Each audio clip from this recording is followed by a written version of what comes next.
Graça e paz, irmãos e irmãs. Uma grande alegria estarmos aqui reunidos como Igreja do Senhor para o cultuarmos e também para aprendermos um pouco mais da Sua Palavra nesse dia tão especial, dia reservado para cultuarmos ao Senhor nosso Deus. E então quero convidar você para reservar alguns instantes da sua atenção para a meditação da Palavra. Convido para que, se possível, reúna a sua família junto com você. Orem juntos uns pelos outros, cantem louvores, separem esse momento para cultuarem ao Senhor, para que mesmo separados, distanciados fisicamente, ainda assim possamos estar unidos no mesmo Espírito, servindo e adorando o mesmo Deus da maneira como lhe é devida. Amém? Vamos pedir a bênção do Senhor para que nos dê o direcionamento para esta mensagem, que o Santo Espírito fale aos nossos corações. Bendito Deus, amado Pai, te louvamos e te agradecemos, porque estamos aqui para te adorar, para te exaltar, para te cultuar. E também, ó Pai, para sermos modelados segundo a Tua vontade, de acordo com a Tua Palavra. Suplicamos ao Teu Santo Espírito que nos conceda a graça de compreendermos o Teu ensinamento, de compreendermos a Tua Palavra, para que venha produzir fruto em nossas vidas. Que estejamos com o coração aberto, receptivo para ouvir de Ti. Perdoe, Pai, as nossas faltas, as nossas debilidades, para que sejamos conduzidos no caminho da santificação, Pai. E é no nome santo de Jesus que nós oramos e te pedimos. Amém. Gostaria de ler com vocês a carta de Tiago, capítulo 5, do primeiro verso ao verso 11. Tiago 5, do primeiro verso ao verso 11. Diz assim a palavra de Deus: Atendei agora, ricos, chorai lamentando por causa das vossas desventuras que vos sobrevirão. As vossas riquezas estão corruptas, e as vossas roupagens, comidas e traças, o vosso ouro e a vossa prata foram gastos de ferrugem, e a sua ferrugem há de ser por testemunhos contra vós mesmos, e há de devorar como fogo as vossas carnes. Tesouros acumulaste nos últimos dias. Eis que o salário dos trabalhadores que ceifaram dos vossos campos e que por vós foi retido com fraude está clamando, e os clamores dos ceifeiros penetram até os ouvidos do Senhor dos Exércitos. Tendes vivido regaladamente sobre a terra, tendes vivido nos prazeres, tende engordado o vosso coração em dia de matança, tende condenado e matado o justo, sem que ele vos faça resistência. Sede, pois, irmãos, pacientes, até a vinda do Senhor. Eis que o lavrador aguarda com paciência o precioso fruto da terra, até receber as primícias e as últimas chuvas. Sede vós também pacientes e fortalecei o vosso coração, pois a vinda do Senhor está próxima. Irmãos, não vos queixeis uns dos outros, para não seres julgados. Eis que o juiz está às portas. Irmãos, tomai por modelo de sofrimento e na paciência os profetas que falaram em nome do Senhor. Eis que temos por felizes os que perseveraram firmes. Tendes ouvido da paciência de Jó e vistes que o fim que o Senhor lhe deu, porque o Senhor é cheio de terna misericórdia e compassivo. Amém? Muito bem.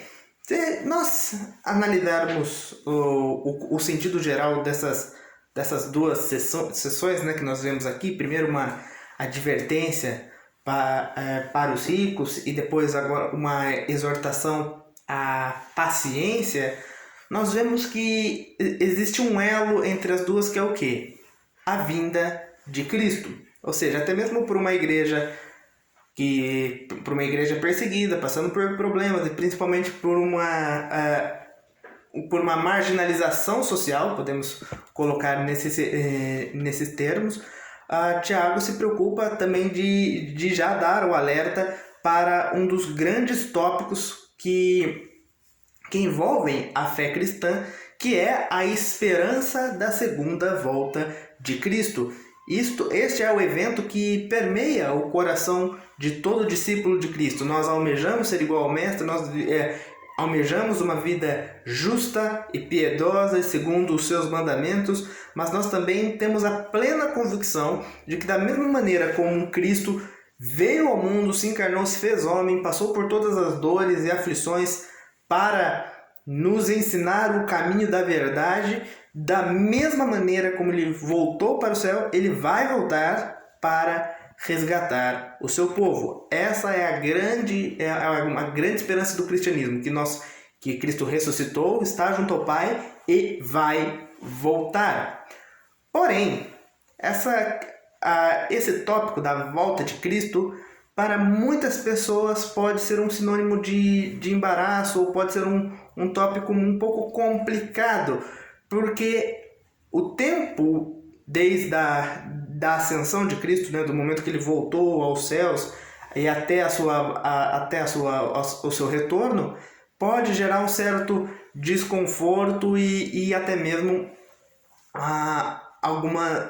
alguns problemas na vida de alguns cristãos que não sabem interpretar corretamente, ou como que eu posso dizer, não conseguem visualizar essa esperança, não conseguem ter a plena convicção de que Cristo de fato virá para nos resgatar. Porque muitas vezes por causa dos problemas que os aflige, muitas vezes por falta de evidências quanto a esse retorno, não importa a questão, o fato é que a vinda de Cristo para muitos tem sido um tema ainda questionável, e alguns até chegam a abandonar a fé quando julgam ser vã essa espera.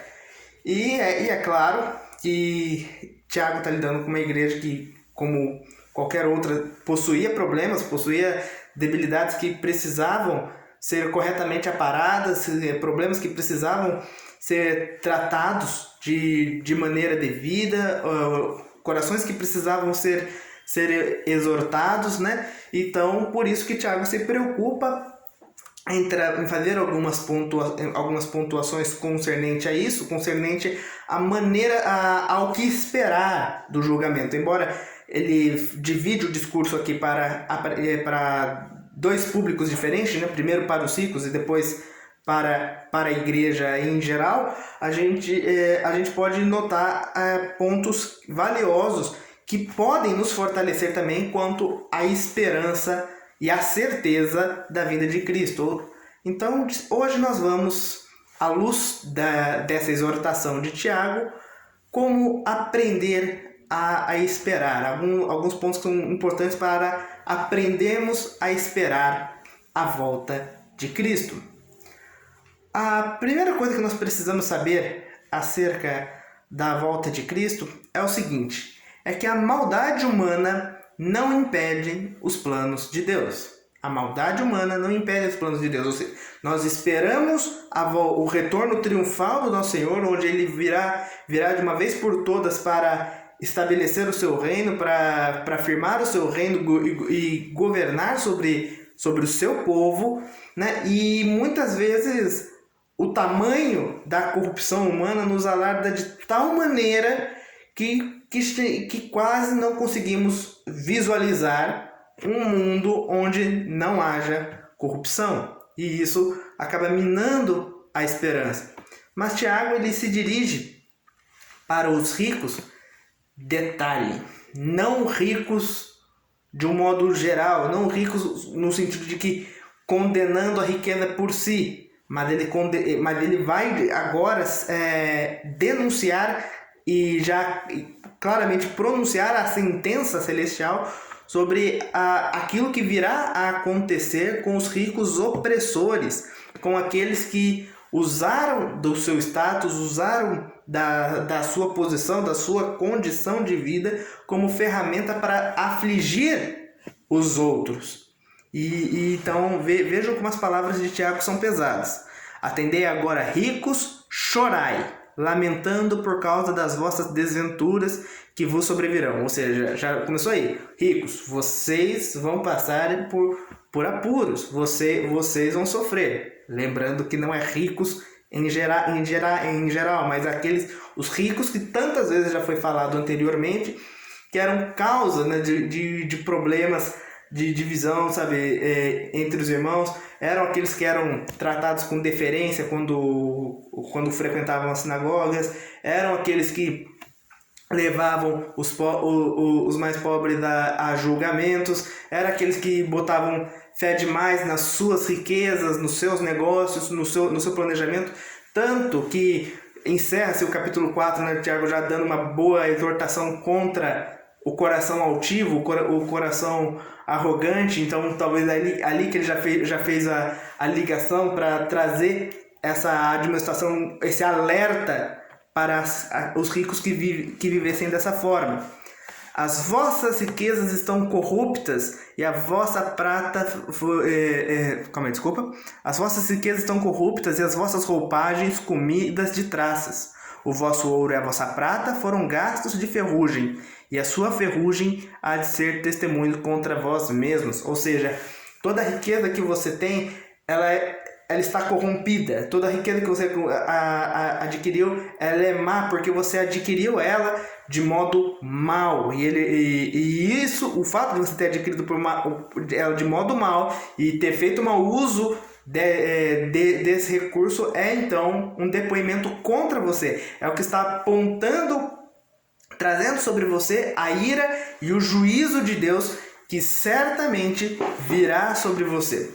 E quando que isso vai acontecer? Quando que virá o grande e definitivo juízo sobre aqueles que foram opressores, sobre aqueles que maltrataram os outros, que usaram dos seus recursos, usaram de suas posses para fustigar, para atormentar outras vidas, apenas para benefício próprio? Quando que isso vai acontecer, se não no dia da volta do nosso Senhor?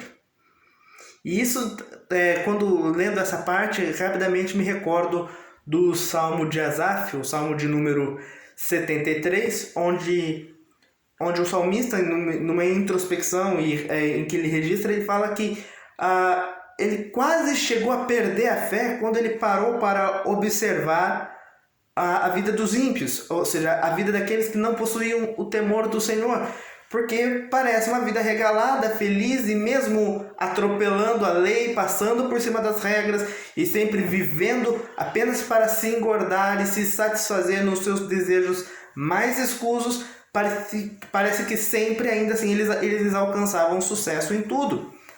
E a única maneira do salmista não ter de vez negado ao Senhor foi quando ele refletiu sobre o fim de todas as coisas, quando foi ao templo do Senhor, e lá ele refletiu sobre o final de todas as coisas e viu que mesmo que momentaneamente a riqueza traga uma certa fortuna, um certo bem-estar, a maldade parece ter uma compensação, o destino de toda ganância, de toda corrupção, de todo bem adquirido de forma indevida, de forma prejudicando outras pessoas, tudo isso está fatalmente condenado à destruição. O salmista viu que aqueles que vivem regaladamente estão postos em lugares escorregadios e que vão chegar até a destruição. E a questão é, Deus não está alheio a isso. O fato de que hoje também existem ricos opressores, existem pessoas poderosas de status e que usam da sua condição para fazer mal a outras pessoas, tão somente para satisfazer interesses gananciosos e egoístas, apenas para louvor e glória de si próprio e apenas de seus conhecidos, mesmo que isso sacrifique tantas outras pessoas, mesmo isso não passa despercebido aos olhos de Deus. Mesmo todos os escândalos de desvio de dinheiro ou de poderosos que arrancam recursos do povo, que isso acontece, vemos no noticiário praticamente cada dia um escândalo diferente, até mesmo isso não passa despercebido aos olhos de Deus. Mesmo que no momento essas pessoas pareçam estar se beneficiando, e mesmo quando, entre aspas, são flagradas, parecem facilmente se desviar do castigo da lei e facilmente conseguem se esquivar com bons advogados e recursos judiciais praticamente miraculosos da ira do Senhor, da ira pela qual os recursos adquiridos injustamente clamam contra essas pessoas, eles não poderão escapar. E é isso que a gente precisa lembrar. A maldade humana, ela não entorpece, ela não impede o fato de que Deus virá. Deus não está alienado ou esquecido de tudo isso que se passa. Se hoje talvez você já olhou com rancor, mas até já chegou ao ponto de invejar aqueles que fazem o mal porque parecem ter uma vida muito mais fácil, parecem ter pegado um atalho onde consegue satisfazer os desejos do coração sem ser castigado por isso, não se engane. Não se engane. A ira do Senhor sobre eles é certeira. A ira sobre todos aqueles que maltratam seus funcionários, que abusam deles, que retêm os pagamentos, aqueles que não pagam o que é devido, aqueles que colocam seus funcionários em causas trabalhistas absurdas apenas por mais e mais dinheiro. Não se engane. Nem isso e nem qualquer outro tipo de violência que tanto nós também poderíamos citar, o quanto que a maldade parece sempre chegar no clímax, tudo isso vai ser julgado pelo Senhor no tempo certo. Quanto a nós, cabe a espera paciente. Quanto a nós, cabe realmente o aguardar por esse julgamento. E aí, é claro, como eu falei, não se trata apenas de uma questão da maldade dos corruptos, não se trata apenas da maldade dos opressores, né? Mas também existe outro lado, o lado dos prejudicados, o lado daqueles que, enquanto muitos prosperam com as suas riquezas, aqueles que têm a sua vida sugada e prejudicada e ofendida por causa disso. E é verdade, é fato que nós estamos sujeitos a sermos prejudicados, nós estamos vulneráveis a consequências da ganância dos outros. Mas aí que entra um segundo ponto para entendermos sobre como a importância de esperar e como que nos ajude a esperar de forma correta, que é o seguinte: as tribulações, ou seja, os problemas da qual muitas vezes nós somos vitimados por eles, vitimados pela ganância alheia ou pela violência dos outros, as tribulações não nos autoriza a murmuração. Ou seja, não é o fato de que enquanto o Senhor ainda não vem, nós passamos por problemas, não é para esperarmos reclamando, não é para amaldiçoarmos a Deus ou até mesmo contendemos contra Deus por causa daquilo que nos ocorre. Veja como Tiago apresentou isso. Sede, pois, irmãos, pacientes até a vinda do Senhor. Eis que o lavrador aguarda com paciência o precioso fruto da terra, até receber as primeiras e as últimas chuvas. Sede vós também pacientes e fortalecei o vosso coração, pois a vinda do Senhor está próxima. Irmãos, não vos queixeis uns dos outros, para não serdes julgado. Eis que o juiz está às portas. Ou seja, viram como que ele exorta para que seja paciente, porque o Senhor vai chegar, assim como os agricultores, né, dependem de uma chuva que eles muitas vezes não veem, o céu está limpo e a semente já foi plantada e precisa que a chuva venha em tempo para que haja fruto, para que o seu trabalho seja recompensado, mas essa espera muitas vezes pode ser tortuosa, pode ser amarga para muitos agricultores. Assim também somos nós. A espera pode ser difícil, mas temos que ter certeza que a chuva vai vir no tempo que ela tem que vir. E até lá não adianta reclamar, não adianta querer causar contendas, falar mal ou simplesmente esbravejarmos uns com os outros. Isso provavelmente já se conecta a um outro problema que também já foi abordado nos capítulos anteriores, que é a questão do descontrole da fala, né? É mais um exemplo, né, das maldições, das desventuras que podem ser causadas por um mau controle da língua, do não saber falar na hora certa, mas sempre se reclamar e querer entender a outra pessoa, aqueles que nos prejudicam como o problema das nossas vidas e as amaldiçoarmos. Nós não estamos agindo corretamente. Não estamos, ainda mais se seguimos uma palavra que nos orienta a amarmos os nossos inimigos e a orarmos por aqueles que nos perseguem. Fato é que a Bíblia, ela, em nenhum momento, não existe margem para reclamação, para murmuração, para contendas.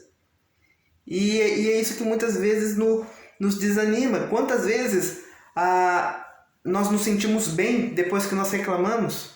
Quantas vezes nós nos sentimos com o coração cheio de alegria depois que nós falamos mal de alguém que nos machucou? Dificilmente. Isso só aumenta a ferida, isso só aumenta o rancor, só fica nos remoendo a tragédia, a dor causada, e dificilmente nos anima a conservarmos a esperança que temos no Senhor. Por isso, o controle que nós devemos ter com a nossa fala. Por isso, a cautela que devemos ter com aquilo que falamos e o entendimento correto de todas as coisas. Entender que Deus coloca pessoas na nossa vida para nos abençoar, pessoas que caminham conosco, que nos ajudam, que nos auxiliam naquilo que precisamos, mas também vai ter pessoas que vai muitas vezes causar problemas, que vai muitas vezes trazer preocupações, mas até mesmo essas pessoas são usadas por Deus para moldar o nosso caráter. E por quê? Aí que vem o último ponto para entendermos a importância da espera. Continua o texto. Irmãos, tomai por modelos no sofrimento e na paciência os profetas, os quais falaram em nome do Senhor. Eis que temos por felizes os que perseveraram firmes. Tende ouvidos da paciência de Jó, e vistes que fim o Senhor lhe deu, porque o Senhor é cheio de terna misericórdia e compassivo. O que nós podemos aprender sobre como conservar a paciência? Se nós devemos entender que a maldade humana ela não impede os planos de Deus, e que as tribulações não nos autoriza a murmurar, a reclamar, a tão somente maldizer os acontecimentos ou as outras pessoas, o que nós devemos entender? Que a perseverança é a chave da esperança. Perseverar na tribulação, ou seja, resistir à tribulação, suportar a aflição que ela vai causar na sua vida e permanecer ainda fundamentado no mesmo princípio que lhe manteve, é a chave para você conseguir aguardar até que o Senhor cumpra as suas palavras, até que chegue o tempo reservado pelo Senhor. E Tiago convida seus leitores, convida a igreja para que olhem para trás, olhem para os homens do passado, os profetas que foram perseguidos, que foram afligidos. Muitos tiveram mortes e execuções trágicas, e ainda assim foram exemplos de pessoas que foram firmes na perseverança. E perseverança não é como se Tiago estivesse introduzindo o tema agora, não, mas perseverança é um dos temas centrais da carta.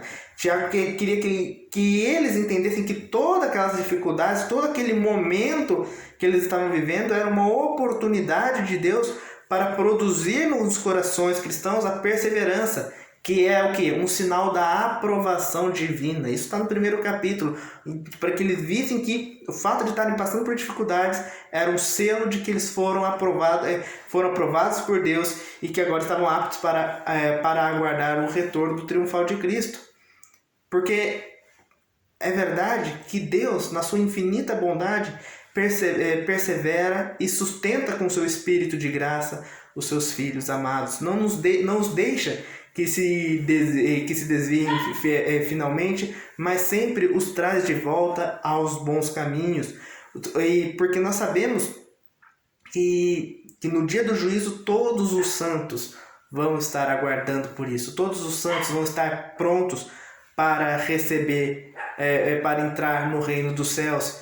E isso é uma dádiva dada a quem? Aos perseverantes, aos que resistem, aos que passam pela tempestade, mas permanecem firmes no Senhor. Então, é essa perseverança que nós devemos buscar espiritualmente, é esse exemplo que a gente deve ter por base. E como o próprio Tiago citou, o caso de Jó. Jó é um grande exemplo de... É uma grande ilustração do que é a nossa vida, né? Alguém que por um curto período perdeu tudo o que tinha, perdeu todo o seu mundo foi virado de ponta cabeça, toda a sua riqueza foi consumida pelos desastres naturais e também pelos saques inimigos. Seus filhos todos morreram em apenas um só dia. E quando estava em pranto, né, de luto por tudo aquilo que ele havia perdido, e a sua esposa o questiona, sabiamente ele fala: o Senhor Deus deu, o Senhor Deus tirou, louvado seja o Senhor. E mesmo quando vêm os amigos de Jó e eles têm a longa conversa, que é o diálogo narrado na maior parte do livro, embora é fato que Jó demonstra uma certa incompreensão do propósito de Deus na aflição que ele estava causando, ainda assim, contra toda expectativa, Jó conserva a fé. Ele perdeu tudo o que tinha, mas manteve a fé. E com essa fé ele foi recompensado, ele foi abençoado por Deus, que foi quem o sustentou durante todo o caminho e fez com que ele reavesse muito mais do que ele havia perdido. Ou seja, o que eu quero dizer com isso? Que por mais que nessa vida, nesse período de espera, a gente pode passar por perdas, a gente pode passar por dias difíceis, a gente pode passar por momentos em que a vontade de gritar seja grande e de simplesmente até mesmo desistir da vida. Nós temos que ter certeza de que isso é passageiro e de que a recompensa reservada para os que perseveram até o fim, a recompensa assegurada pelo nosso Senhor e que nós temos certeza de que alcançaremos, ela é muito maior, infinitamente superior a qualquer desavença, a qualquer problema que nós podemos ter nessa vida presente. Que Deus nos abençoe. Soberano Deus, obrigado pela Tua palavra, que nos exorta, que nos admoesta, e a qual nos suplicamos a Ti nesse momento, Pai, para que produza em nós essa perseverança, para que nos ajude a esperarmos da maneira correta, para que nos ajude a aguardarmos a vinda do Senhor, que é certa, que está reservada para o tempo do Senhor. Não nos deixe cair em tentação, não nos deixe, Pai, sucumbirmos à malícia dos outros, aos problemas causados pelas outras pessoas em nossas vidas, mas ajude-nos, Pai, a sermos pacientes, perseverantes, e sempre também demonstrarmos o caráter aprovado, demonstrarmos o amor de Cristo, porque nós temos certeza daquilo que está reservado para aqueles que confiam no Senhor. Nós te louvamos e te bendizemos no nome santo de Jesus. Dê-nos, ó Pai, uma semana abençoada na Tua presença. Nós te pedimos em nome de Jesus. Amém. Amém, queridos. Obrigado por vocês que me acompanharam até aqui. Não deixe de curtir a página da Igreja Presbiteriana de Vaiporã, e lá você terá acesso a todas as nossas outras pregações e atividades. E terça-feira, 8 horas da noite, teremos a nossa transmissão da reunião de oração lá na página do Facebook. Convido vocês para participarem conosco. Deus os abençoe. Uma boa semana a todos.